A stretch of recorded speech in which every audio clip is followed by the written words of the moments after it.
Puerto Rico is a United States territory. The millions of people living here are United States citizens.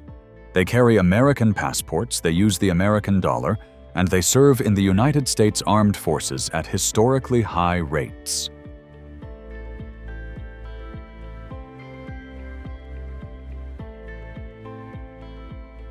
Yet, despite all of these facts, when Election Day arrives, they do not have the right to vote for the Commander-in-Chief. That political and geographic contradiction is just the baseline.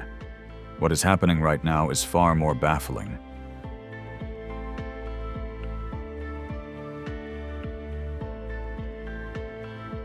In the year 2026, there is a massive and quiet exodus underway.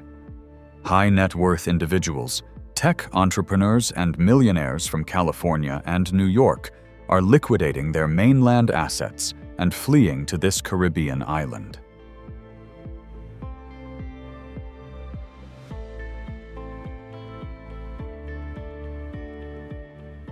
But they are not just buying vacation homes, they are making it their primary residence.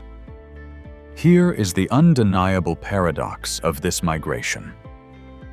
These wealthy elites are voluntarily relocating to a jurisdiction where the central power grid collapses on a routine basis.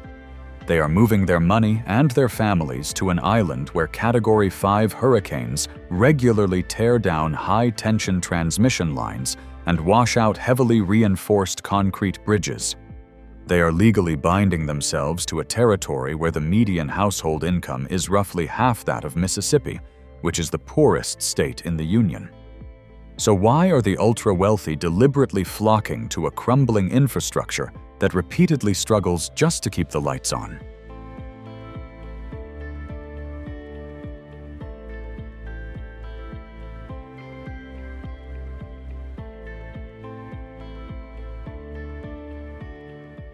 To understand this modern mystery, we have to completely ignore the tourist brochures. We are going to bypass the white sand beaches, the luxury resorts, and the guided tours. Instead, we are going to look directly under the hood of the island.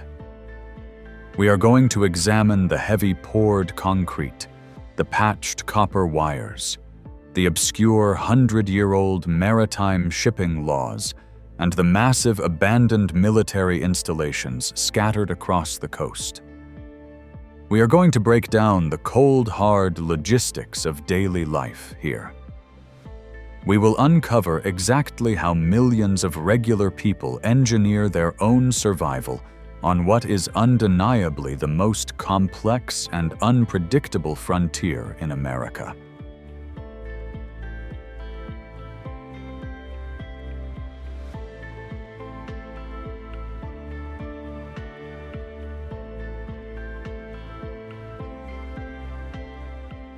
The current reality of this island forces a massive question. For the wealthy mainlanders arriving every single day, is this place the ultimate untaxed utopia? Or is it a catastrophic structural trap just waiting for the next major storm?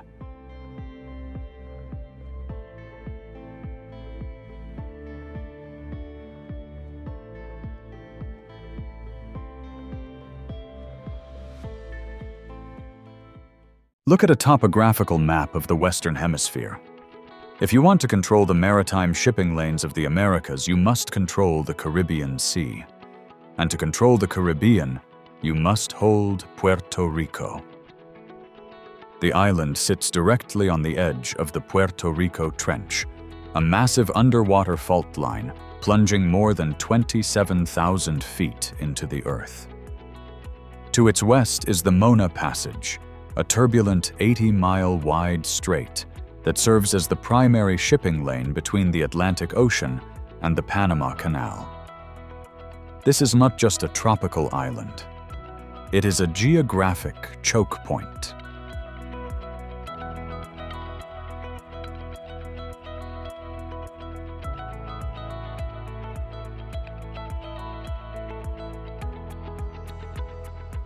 In 1898, the United States government understood this perfectly.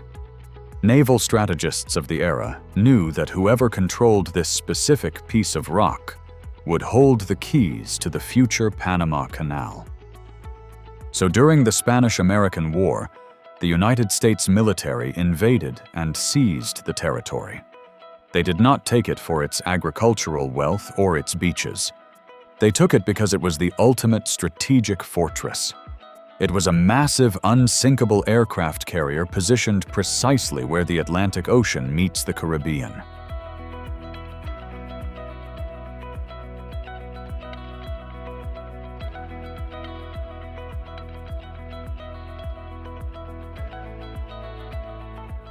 But the Americans were not the first to recognize this military value. When the United States forces arrived, they found an island already fortified by centuries of brilliant Spanish military engineering. The crown jewel of this defense network was the citadel of San Felipe del Morro, commonly known as El Morro. This was not a simple stone castle. It was a highly advanced military machine designed specifically to destroy naval armadas. Construction began in the 16th century and continued for over 250 years. The Spanish engineers built walls up to 18 feet thick, using a specific mixture of sandstone, limestone, and mortar. This composition was intentional. Instead of shattering under the impact of heavy naval artillery, the walls would absorb the solid iron cannonballs, trapping them in the masonry like bullets in a modern vest.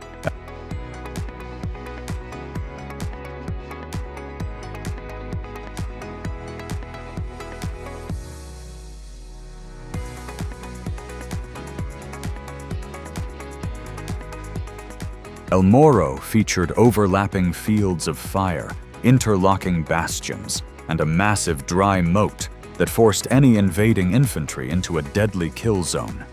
For over 3 centuries, it successfully repelled attacks from the English, the Dutch, and pirates. It was a masterpiece of static defense. But warfare changed, and when the United States took control, they brought a new era of industrialized military infrastructure to the island.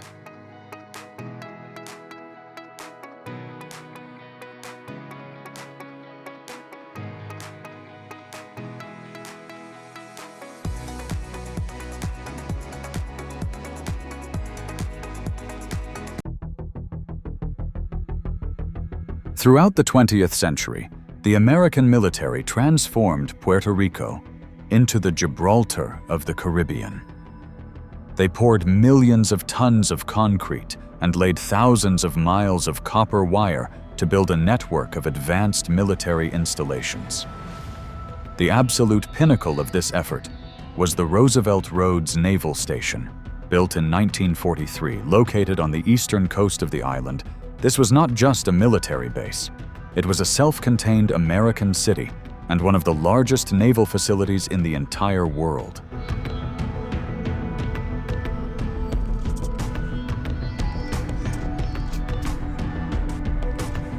At its peak, Roosevelt Roads covered more than 32,000 acres. It featured a deep water port capable of docking Nimitz-class nuclear aircraft carriers. It had multiple 11,000-foot concrete runways designed to launch heavy strategic bombers. It contained its own massive fuel depots, munitions bunkers, hospitals, and water treatment facilities. During the Cold War, the entire United States Atlantic Fleet used this base and the nearby island of Vieques to stage massive live-fire training exercises.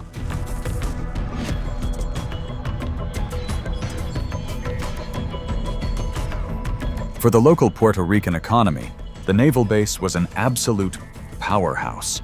It employed thousands of local civilian contractors, mechanics, engineers, and service workers. Every single year, the facility pumped roughly $300 million directly into the local economy.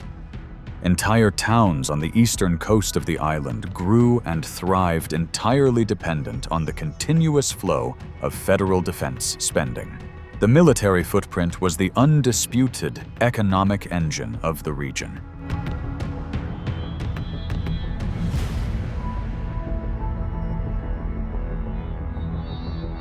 But in 2004, that engine was suddenly and permanently shut off. Following the end of the Cold War and intense political protests over live munitions testing, the Department of Defense officially closed Roosevelt Road.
Puerto Rico is widely considered by engineers to be one of the most fragile and poorly designed infrastructure networks operating under the American flag. And the root of this continuous failure is not just old age or bad maintenance. It is a massive fundamental geographic flaw.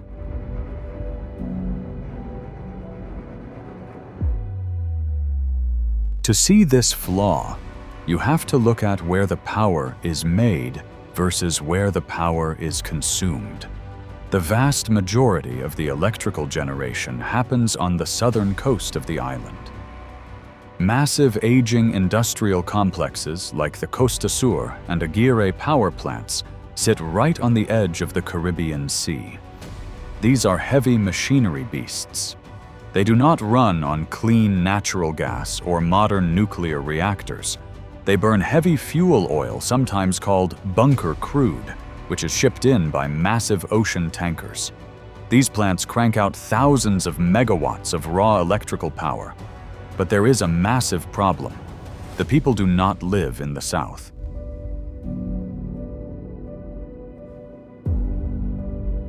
Over 70% of the island population, along with the pharmaceutical factories, the banking centers, and the international airport are located on the northern coast, clustered around the capital city of San Juan. So you have massive power generation in the south and massive power demand in the north.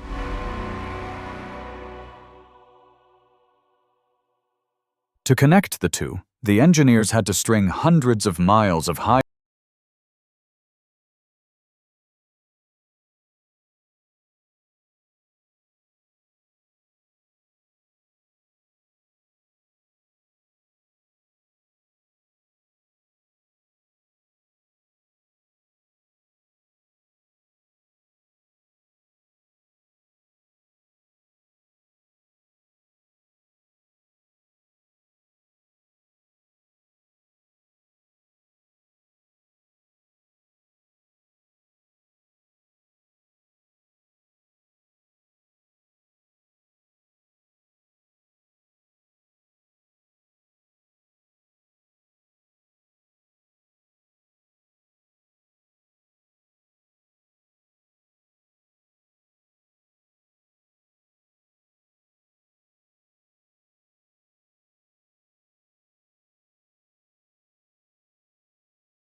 entire structure collapses into the jungle below. When those primary arteries sever, the grid experiences a catastrophic cascade failure. The power plants in the south immediately detect the massive drop in load and automatically trip their massive turbines offline to prevent a total system burnout. Within seconds, an island of over 3 million American citizens goes completely black.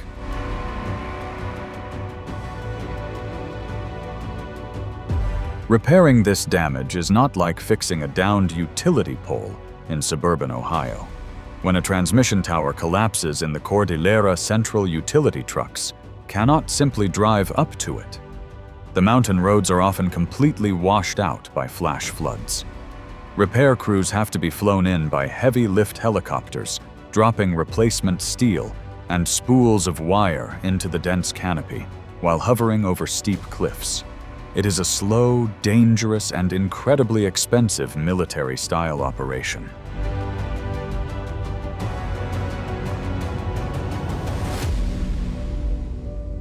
By the year 2026, the situation has evolved into a highly controversial experiment in privatization.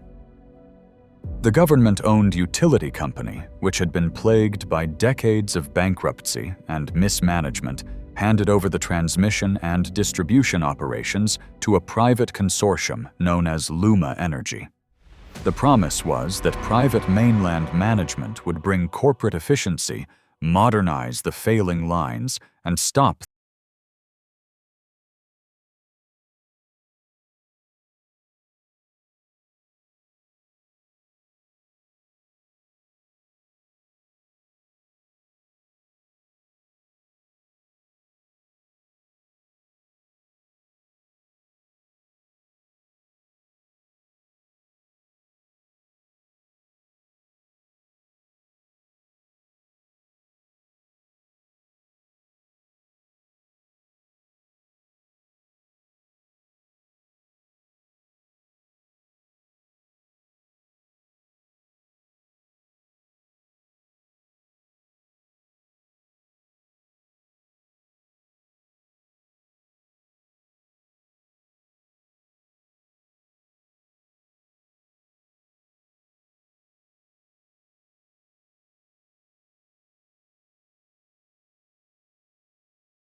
paralyzed.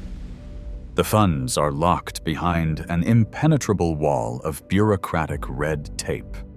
Money sits frozen in Washington, while local agencies, private contractors, and federal overseers argue over environmental impact studies, engineering assessments, and political oversight. While the politicians debate the paperwork, the heavy fuel plants continue to rust, the temporary patches on the mountain transmission lines continue to sag, and the residents are left paying some of the highest electricity rates in the United States for a system that cannot even keep the lights on. It is a masterclass in how massive government funding means absolutely nothing if the money cannot penetrate the bureaucracy to actually pour the concrete and string the wire. To answer the question of why thousands of wealthy mainland Americans are voluntarily moving to an island with a failing power grid, we have to look directly at the tax code. Specifically, we have to examine a piece of legislation known as Act 60. Formerly called Act 22, this law is the ultimate financial magnet for high net worth individuals. If you live in California or New York, you are accustomed to surrendering a massive percentage of your wealth to federal and state capital gains taxes. But Puerto Rico occupies a unique and highly profitable gray area in the American legal system. Because it is a territory and not a full state, its local revenue laws operate under entirely different rules. Under Act 60, if a mainland American moves to the island and establishes bona fide residency, they legally pay 0% federal income tax on their capital gains. This is not a loophole. It is a deliberate legislative feature designed by the local government to attract outside wealth. For a cryptocurrency investor, a day trader, or a tech entrepreneur who just sold a software company that 0% rate represents tens of millions of dollars in instant tax savings. To legally claim this exemption, they only have to live on the island for 183 days out of the year and purchase a primary residence.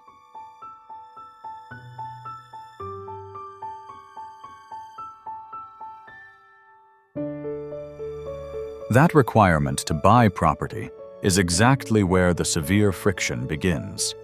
Starting around 2020, a massive wave of crypto millionaires, hedge fund managers, and real estate developers began flooding into the territory. They did not move into the standard working-class neighborhoods of San Juan or the agricultural towns of the interior. They headed straight for ultra-exclusive luxury enclaves. The most famous of these is Dorado Beach. This is not just a high-end neighborhood. It is a heavily fortified compound. Inside the gates, you will find world-class golf courses, private beach access, and massive backup power grids that operate completely independent of the failing state utility. When these new residents arrived, they brought massive amounts of liquid cash. In the world of real estate, cash is an unstoppable weapon. Mainlanders began buying up luxury properties at asking price or significantly higher, often closing deals in a matter of days without ever needing a traditional bank loan or a mortgage. But the island is geographically small, and the supply of desirable coastal real estate is strictly limited. When billions of dollars suddenly flood a closed housing market, the financial shockwaves travel aggressively outward. The massive cash purchases in the luxury sector rapidly and artificially inflated property values across the entire territory. Real estate speculators quickly followed the millionaires. These investors began buying up modest apartment buildings and single-family homes in historic working-class neighborhoods, specifically to convert them into lucrative short-term rentals for tourists. As a direct result, the cost of housing for the average Puerto Rican has skyrocketed to completely unsustainable levels. A modest concrete home that cost $150,000 a decade ago might now be listed for $500,000. That price tag is entirely out of reach for a local workforce that earns a fraction of the mainland average income.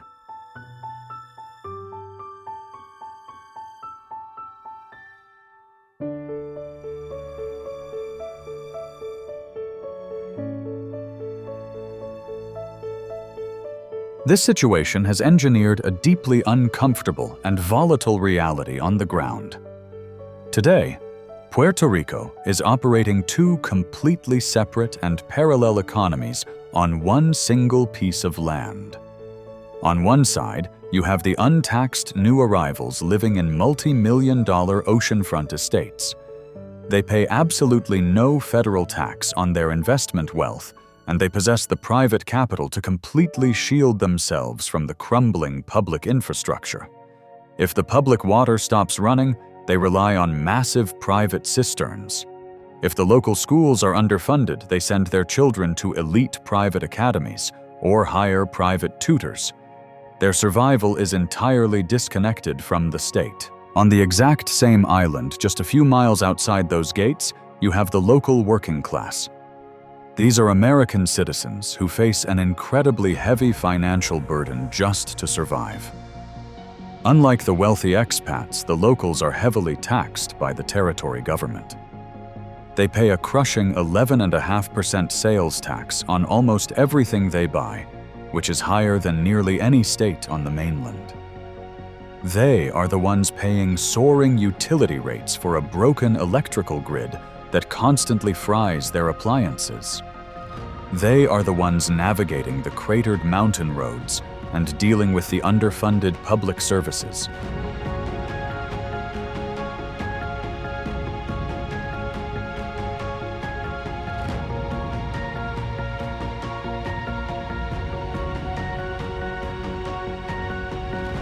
The tension between these two worlds is intense and constantly growing. For the local population, the influx of wealthy mainlanders is not viewed as an economic salvation. It is seen as a modern form of financial displacement.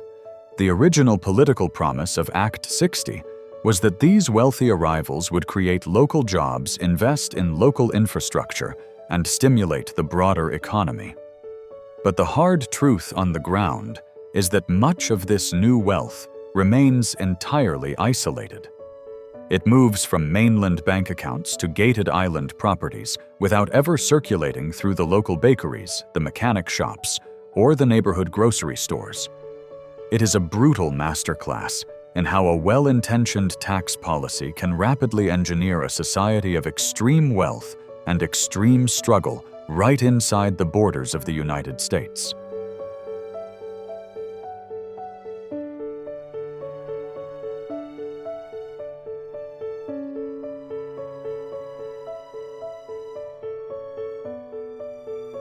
If you live on an island, you are entirely at the mercy of the ocean and the shipping lanes. Puerto Rico imports roughly 85% of everything it consumes.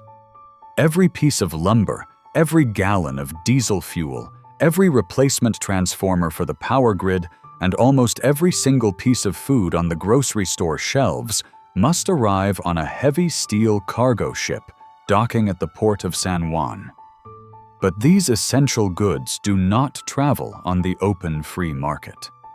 They are heavily restricted by an obscure piece of maritime legislation passed over a century ago that dictates the economic reality of every single person living on this island. To understand why the cost of living here is so incredibly high, you have to look at the Merchant Marine Act of 1920, universally known as the Jones Act.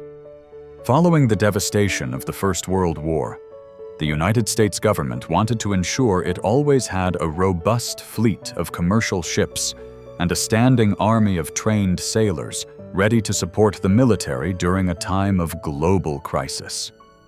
So lawmakers wrote a federal statute that dictates a very specific set of rules for any cargo moved by water between two United States ports.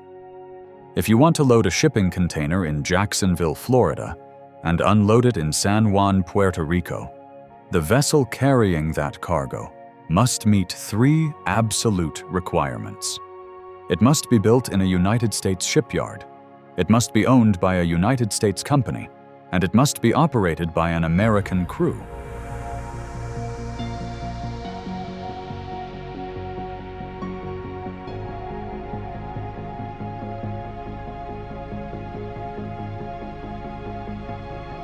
In 1920, that law made perfect logistical and strategic sense.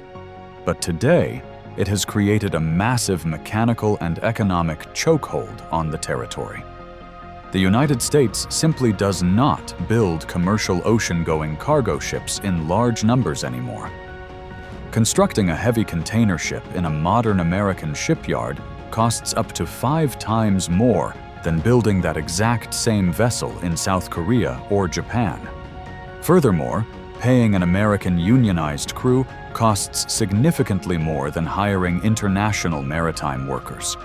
Because of these massive overhead costs, the number of Jones Act-compliant ships operating in the ocean today is incredibly small. There is virtually no free market competition. A few major shipping corporations control the entire supply line between the mainland and the Caribbean territory.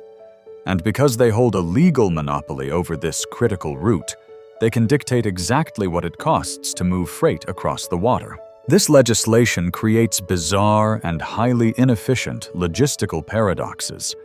Imagine a massive foreign-flagged cargo ship cruising right past the northern coast of Puerto Rico on its way from Europe to Miami. That ship is full of consumer goods and building materials. Under federal law, that vessel cannot simply stop at the port of San Juan, drop off a few shipping containers, and then continue its journey to Florida. That is strictly illegal. Instead, those goods must travel all the way to a mainland port, be offloaded by dock workers sit in a holding yard, be reloaded onto a specialized, incredibly expensive Jones Act-compliant ship, and then sail all the way back down the Atlantic Ocean to the island. Every single time a crane touches that shipping container, the operating cost goes up. And the consumer at the end of the line absorbs every single penny of that logistical friction.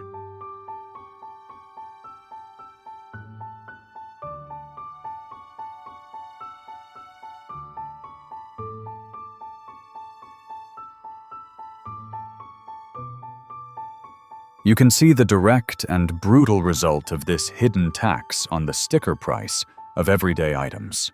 Take a brand new Ford F-Series pickup truck rolling off the assembly line in Michigan. By the time that truck is put on a freight train, sent down to the shipyards in Jacksonville, loaded onto a Jones Act barge, and parked on a commercial dealership lot in San Juan, the price has completely skyrocketed. A work truck that costs $45,000 in Florida might cost nearly $60,000 in Puerto Rico. The exact same invisible premium applies to the local grocery store. A simple gallon of milk heavily subsidized by the government on the mainland has to be refrigerated and shipped across the ocean under these absolute monopoly rates. When it finally hits the shelf, a working-class family in Puerto Rico might pay almost double what a family in Mississippi pays for that exact same carton of milk.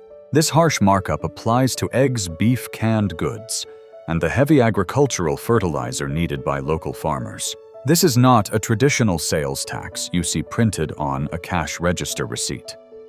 It is a structural penalty built into the fundamental architecture of the territory. Every sack of heavy concrete used to rebuild homes after a Category 5 hurricane, every spool of copper wire needed to patch the failing electrical grid, and every piece of heavy machinery required to keep the island functioning is artificially inflated. The people living here are legally bound to support and subsidize the American maritime industry, but they are forced to do so with household wages that are drastically lower than the national average.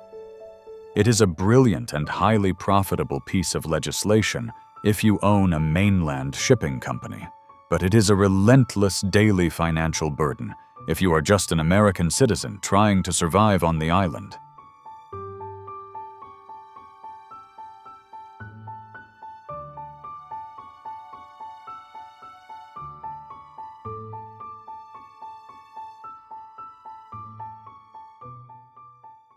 If you drive through a typical mainland American suburb, you will see houses framed with 2x4 lumber wrapped in plywood and covered in vinyl siding. That construction method is incredibly efficient for Ohio or Texas. But if you build a house like that in the Caribbean, the environment will systematically destroy it.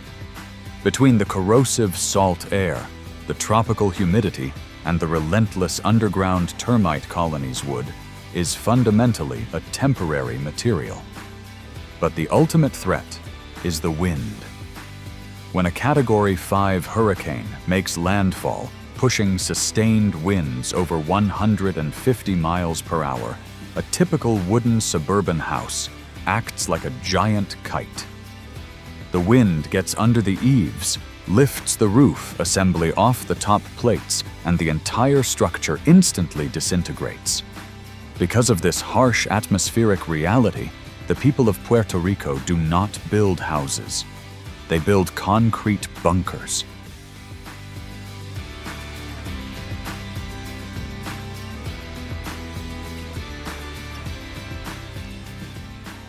The building codes and the traditional construction methods here are dictated by brute force physics. Almost every permanent single-family home on the island is built using heavy steel reinforced concrete. The walls are constructed from thick cinder blocks, but they are not left hollow. Builders drop vertical steel rebar down through the cavities and then pump the blocks completely full of wet cement, tying the foundation directly into the walls. But the most critical engineering feature is the roof. You will rarely see traditional pitched roofs covered in asphalt shingles because hurricane winds simply strip them away like paper. Instead, Puerto Rican homes feature flat, heavily reinforced, poured concrete slabs. This design creates an incredibly heavy monolithic structure that simply cannot be lifted by extreme aerodynamic pressure. Even the windows are engineered for survival. Instead of massive panes of decorative glass that will shatter under the impact of flying debris. Older homes, and many modern ones, utilize heavy aluminum louvered windows. These crank-operated slats can be locked down tight to deflect high-velocity impacts and immediately opened after the storm to allow cross-ventilation when the air conditioning inevitably fails.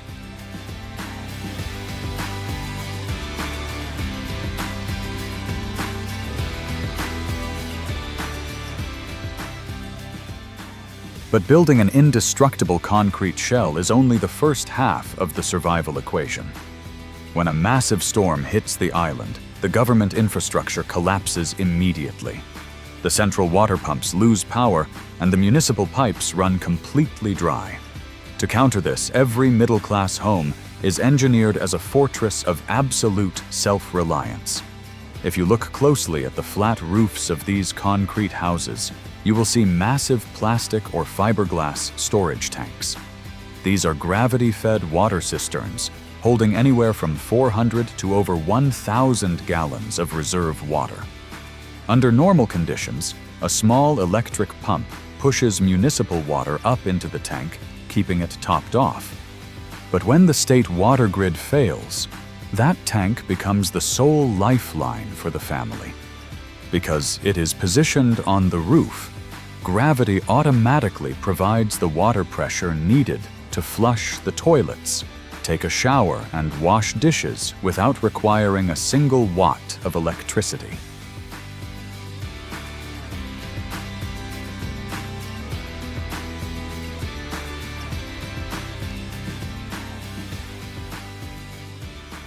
To handle the total collapse of the electrical grid, the traditional solution has always been internal combustion. For decades, the background noise of a post-hurricane neighborhood was the relentless, deafening roar of thousands of gasoline and diesel generators. Every homeowner effectively becomes a small-scale power plant operator. They have to manage heavy mechanical maintenance, constantly checking oil levels, replacing fouled spark plugs, and safely wiring the generator into the main breaker panel of the house using heavy-duty transfer switches. But relying on internal combustion creates a massive logistical nightmare during a disaster. Generators require constant fuel. When the port shuts down and the tanker trucks cannot navigate the washed-out mountain roads, gasoline becomes the most valuable and heavily rationed commodity on the island. Men would spend 12 hours waiting in line just to fill a few 5-gallon jerry cans to keep their refrigerators running for another day.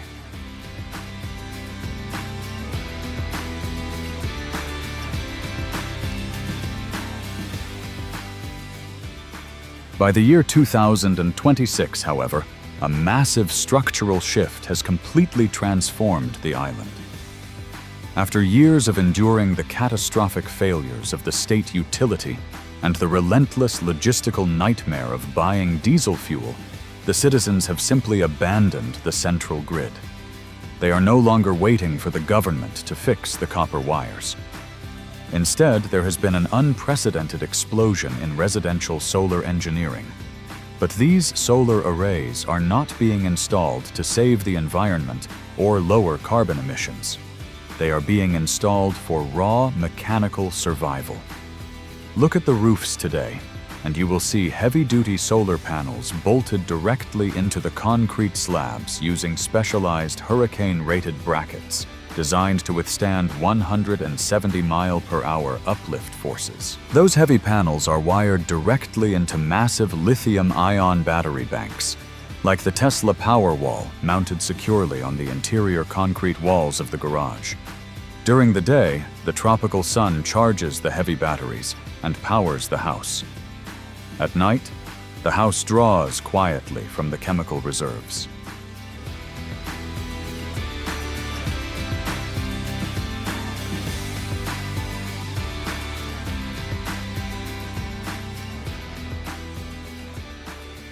What is happening in Puerto Rico right now is the most rapid and aggressive decentralization of a power grid anywhere in the United States.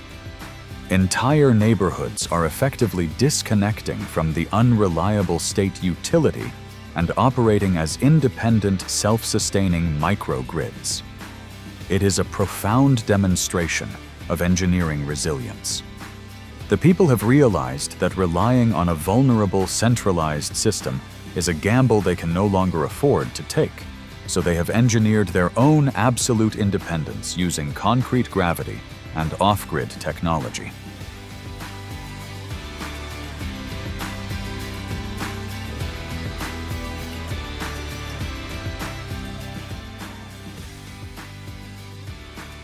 There is a deeply ingrained military tradition on this island that is often completely overlooked by the mainland.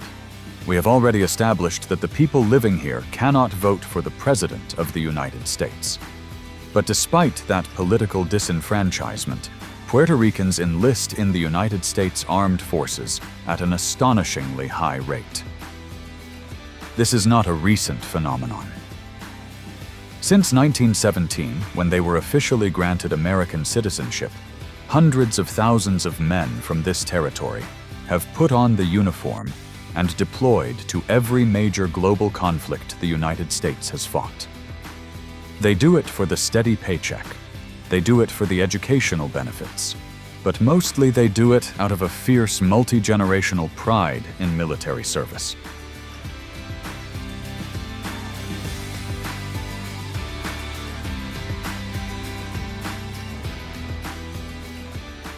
To understand the absolute grit of the Puerto Rican soldier, you only have to look at the battle records of the 65th Infantry Regiment, widely known as the Borinqueniers. This was a segregated Hispanic unit composed almost entirely of men from the island, and their combat record in the Korean War is nothing short of legendary. In the freezing, miserable mud of the Chosin Reservoir, while fighting through sub-zero temperatures that these tropical men had never experienced in their lives, the 65th Infantry was tasked with holding the rear guard.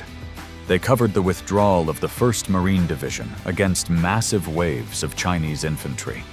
They fought with a brutal, relentless efficiency.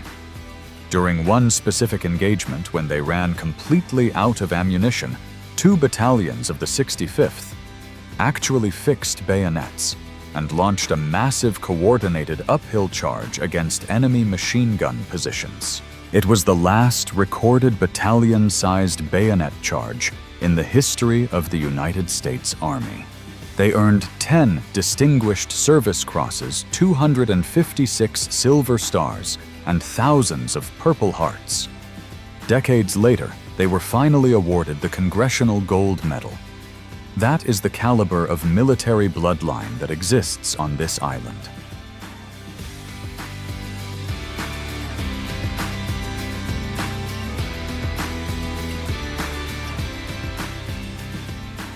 But that heavy military footprint also left deep, permanent scars on the territory itself. If you look just 8 miles off the eastern coast of the main island, you will find Vieques. For over 60 years, this small, incredibly beautiful landmass served as the primary live-fire weapons testing ground for the United States Navy Atlantic Fleet.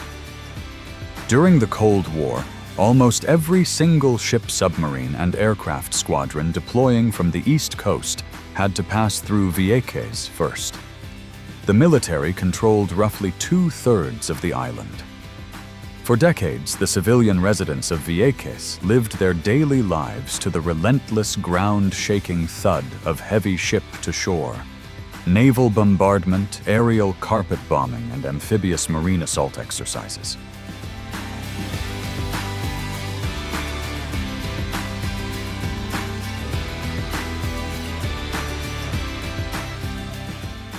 The sheer volume of high explosives dropped on this small patch of land is difficult to comprehend. We are talking about tens of millions of pounds of live ordnance, including napalm-depleted uranium rounds and cluster munitions. The continuous testing devastated the local ecology, destroying coral reefs and leaving heavy metals saturated in the soil. The tension between the military and the locals finally reached a breaking point in 1999, when a civilian security guard was killed by an off-target bomb dropped by a Marine Corps jet. After massive protests, the Navy officially ceased training operations and abandoned the ranges in 2003. But the damage was already done. Today, the eastern half of Vieques is a designated Superfund site.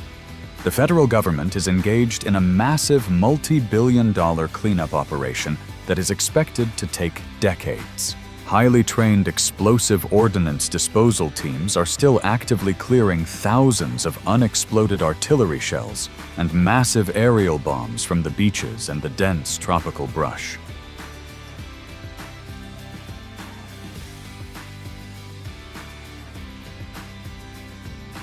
This dark military legacy has created one of the most bizarre and surreal landscapes you will ever see under the American flag. When the Spanish originally colonized the Caribbean, they brought over highly prized horses. Over the centuries, these animals were left to roam free breeding and adapting to the island environment. Today, there are thousands of these wild horses wandering across Vieques. Because the former bombing ranges are strictly cordoned off with high chain-link fences and ominous red warning signs threatening deadly explosives, human development is completely prohibited. But the horses do not read the signs. If you drive down the cracked, decaying military asphalt today, you will witness these wild animals peacefully grazing on the overgrown vegetation, stepping lightly around the rusting hulls of destroyed military target tanks and massive unexploded artillery craters. It is a haunting, quiet collision of nature and industrial warfare, standing as a permanent visual reminder of the heavy physical price this territory has paid to serve the mainland.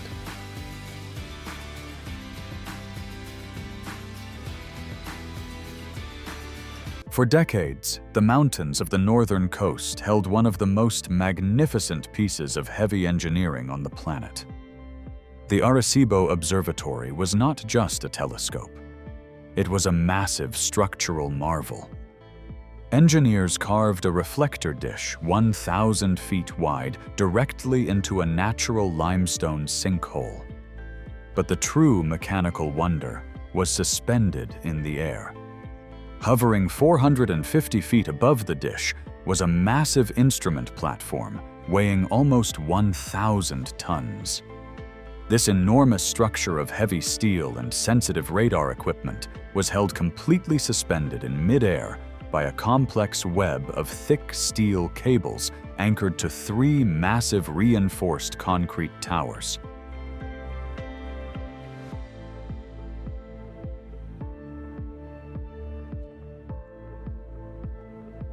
It was an absolute triumph of physics and structural tension.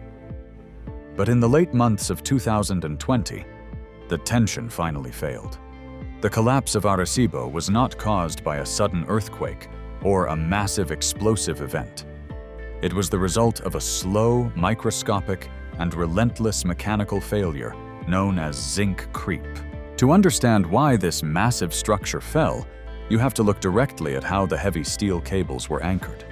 The cables were secured into massive steel housings known as spelter sockets. During construction, Engineers splayed the individual steel wires of the cable open inside the socket and poured in liquid molten zinc. When the zinc cooled and hardened, it formed a solid, dense wedge that was supposed to hold the high-tension wires in place forever. But over the decades, the telescope was repeatedly upgraded. New heavy radar equipment was bolted to the suspended platform, dramatically increasing the sheer gravitational weight pulling on those cables. Under that constant extreme tension, the zinc inside those sockets began to slowly deform. It is a highly specific metallurgical process where a solid metal slowly flows and stretches over years of continuous heavy stress. Nobody could see it happening inside the sealed metal sockets. By the time Hurricane Maria subjected the structure to violent aerodynamic stress in 2017, the zinc had already been fatally compromised. The steel cables were slowly pulling out of their anchors fraction of an inch by fraction of an inch. Finally, the friction gave way entirely. The massive steel cables slipped free and snapped, whipping through the air like heavy iron chains. The entire 1,000-ton instrument platform plummeted directly down into the fragile dish below. The physical destruction was absolute. The collapse of the Arecibo telescope created a massive void on the island that goes far beyond a broken machine. For generations, this facility was the absolute pinnacle of the Puerto Rican scientific and engineering community. It was a place where local mechanics, structural engineers, and brilliant physicists worked on a global stage tracking near-Earth asteroids and mapping distant galaxies. It proved that this territory could host and effectively operate one of the most advanced pieces of machinery in the history of the United States. So what is the federal government doing in 2026 to rebuild this mechanical titan? The harsh reality is absolutely nothing. Following the collapse, the National Science Foundation made the highly controversial decision not to reconstruct the radio telescope. Instead of pouring thousands of tons of fresh concrete and stringing new heavy cables to reclaim American dominance in radio astronomy, the federal government has quietly shifted its strategy and abandoned the engineering footprint. They have converted the historic site into a much smaller community-focused educational hub, officially known as the Arecibo C3 Center. Today, instead of listening to the far edges of the galaxy, the facility is running biology field trips, computing workshops, and teaching DNA sequencing to local high school students. While teaching digital skills to the local youth is certainly valuable for the seasoned engineers and the men who actually operated the heavy machinery of the island, it is an incredibly bitter pill to swallow. The United States government simply chose to walk away from rebuilding a world-class engineering asset. The massive concrete support towers now stand completely empty against the tropical sky. They are giant, silent tombstones marking the exact spot where American engineering ambition simply gave up leaving the island with yet another abandoned monument to its incredibly complex and frustrating relationship with the mainland. Look at the soil of this island. It is rich, dark, volcanic earth. The climate offers a continuous 12-month growing season with abundant tropical rainfall and relentless sunshine. By all biological and geographical standards, this territory should be a massive agricultural powerhouse capable of feeding its entire population tons of surplus crops. Yet the exact opposite is true. If you walk into any major grocery store in San Juan today and look at the produce section, you are looking at a massive logistical absurdity. Over 85% of all the food consumed on this island is imported. The onions, the potatoes, the beef, and the citrus are loaded into metal shipping containers thousands of miles away, put onto heavy ocean barges, and dragged across the Atlantic Ocean. Why does an incredibly fertile tropical island supply chains just to feed its own people?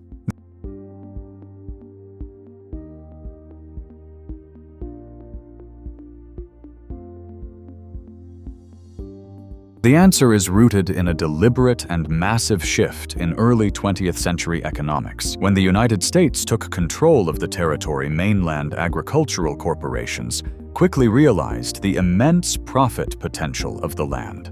They did not want local farmers growing diverse crops to feed the local population. They wanted cash crops. Specifically, they wanted sugarcane. Massive mainland syndicates bought up hundreds of thousands of acres of the best flat coastal farmland. They transformed the island into a massive single-crop factory. For decades, King Sugar dominated the economy. Small, independent farming was systematically eradicated. The local men who used to grow diverse food for their communities were forced to become low-wage laborers, cutting cane in the massive corporate fields. But the agricultural destruction did not stop there. Following the Second World War, the government launched a massive economic experiment known as Operation Bootstrap. The goal was to rapidly modernize and industrialize the territory. The government offered massive tax incentives to mainland manufacturing companies to build pharmaceutical plants and textile factories on the island. To staff these massive new concrete factories, the government actively encouraged the local population to abandon the rural mountain farms and move into the coastal cities. It was a deliberate transition from an agrarian society to an industrial one. In the process, an entire generation of agricultural knowledge was simply wiped out. The fields were abandoned, the tractors rusted, and the island became entirely dependent on the Jones Act shipping lines for its daily survival.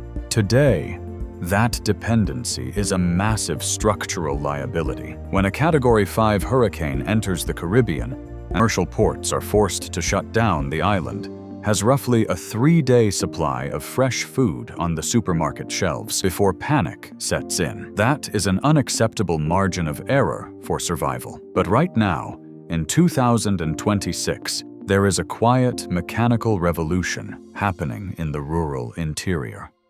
A new generation of local men, many of them United States military veterans who understand the critical tactical importance of secure supply lines, are aggressively pushing back against this dependency. When these men return from deployments, they recognize that relying on ocean barges for daily calories is a massive strategic failure. They are not returning to the old romanticized ways of manual dirt farming.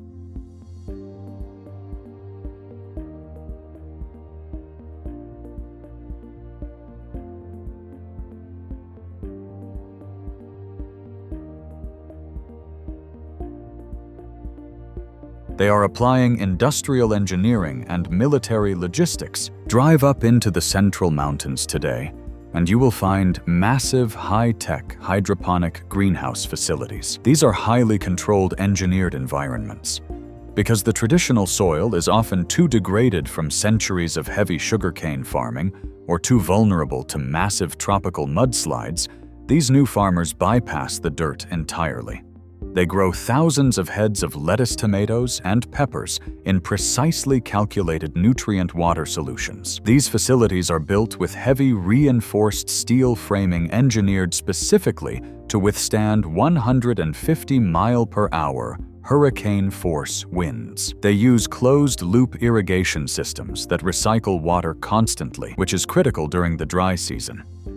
They are powered by independent off-grid solar arrays backed up by heavy diesel generators to guarantee the critical water pumps never stop running during a state utility blackout. It is a highly mechanized industrial approach to food production. By engineering these controlled microclimates and treating farming like a tactical survival operation, local men are finally beginning to break the absolute monopoly of the mainland shipping lines. They are taking back their food security and proving that true independence does not start in a political office, but begins by having the absolute mechanical capability to feed your own people when the cargo ships stop coming. When the official infrastructure of a territory repeatedly collapses, you quickly discover the true mechanical backbone of the society. In Puerto Rico, when the power grid goes black and the state agencies are paralyzed, the people do not simply sit in the dark and wait for federal rescue. They step in and take absolute control of their own survival. This environment has engineered a massive, invisible underground economy and a deeply ingrained culture of extreme self-reliance. The foundation of this survival network is paper currency. When a Category 4 hurricane destroys the cell towers and severs the internet connection, every single electronic payment system instantly becomes useless. You cannot swipe a credit card to buy a gallon of diesel fuel or a sheet of plywood. Because of this harsh reality, there is a massive cash economy operating just below the surface of the official tax grid. Local mechanics, carpenters, and heavy machinery operators deal almost exclusively in cash. It is a rapid, untracked exchange of goods and critical services that keeps the local neighborhoods breathing, while the government bureaucracy is completely stalled. At the heart of this underground web is a local concept known simply as resolver, which translates to resolve. It is an unwritten law of action. If a problem arises, you do not form a committee, and you do not wait for permission. You use whatever tools and materials you have on hand to mechanically force a solution. You see the absolute purest form of this ingenuity in the older local men. These are individuals who have spent their entire lives repairing aging diesel engines, patching concrete roofs, and keeping heavy machinery running long past its expiration date. Picture a scenario that happens frequently in the Central Mountains. Heavy tropical rains cause a massive flash flood. A critical concrete bridge crossing a mountain river is completely washed out, stranding an entire neighborhood. If that community waits for the Federal Emergency Management Agency or the local Department of Transportation to repair the road, it will take months of environmental studies and millions of dollars in bureaucratic paperwork. That is time they do not have. Instead, within hours of the storm clearing, a local man who owns a heavy yellow backhoe will simply drive it down the mountain. His neighbors will show up with heavy-duty chainsaws, heavy steel cables, and loads of crushed rock. Working entirely on their own without state authorization, they will use heavy diesel power to drag fallen trees out of the riverbed dump rock, to shore up the banks and physically reconstruct a passable crossing by that afternoon. They clear the main roads themselves. They rewire neighborhood electrical poles themselves. This is the ultimate safety net of the island. It is not a government program funded by tax dollars.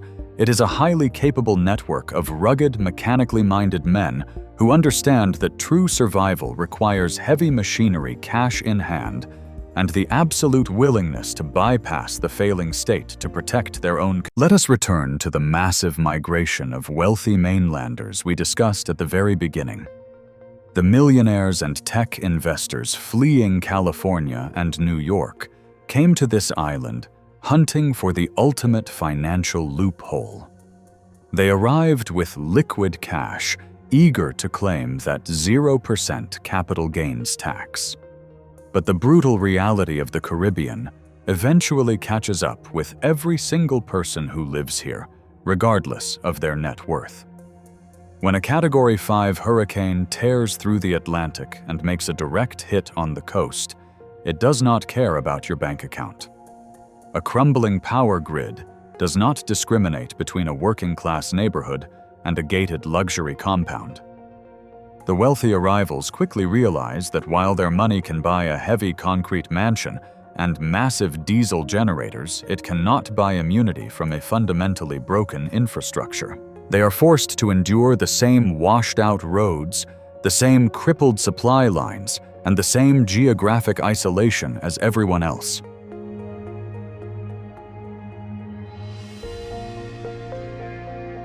This brings us to the ultimate truth about this island. Mainland Americans often look at Puerto Rico and see a failing territory plagued by bankruptcy and structural decay. But that is the wrong perspective. You should not look at this island as a relic of the past. You should look at it as a testing ground for the future. Across the mainland United States, our own infrastructure is rapidly aging.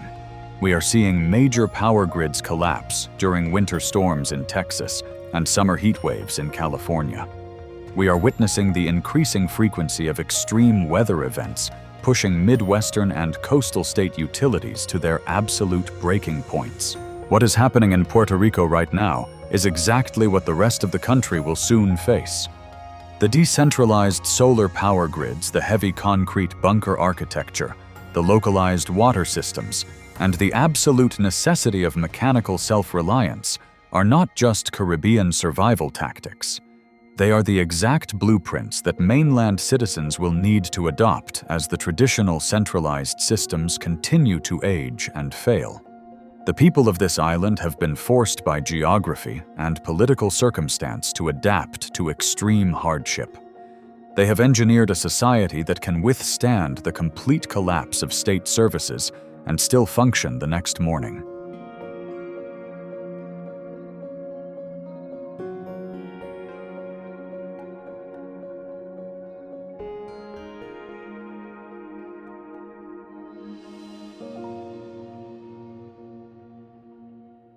Puerto Rico is not waiting for the mainland to save it. It is figuring out how to survive on its own. If you want to explore another marvel of extreme island engineering and see how the United States military fortifies a tiny rock in the middle of the Pacific Ocean, check out our next video on the massive strategic infrastructure of Guam.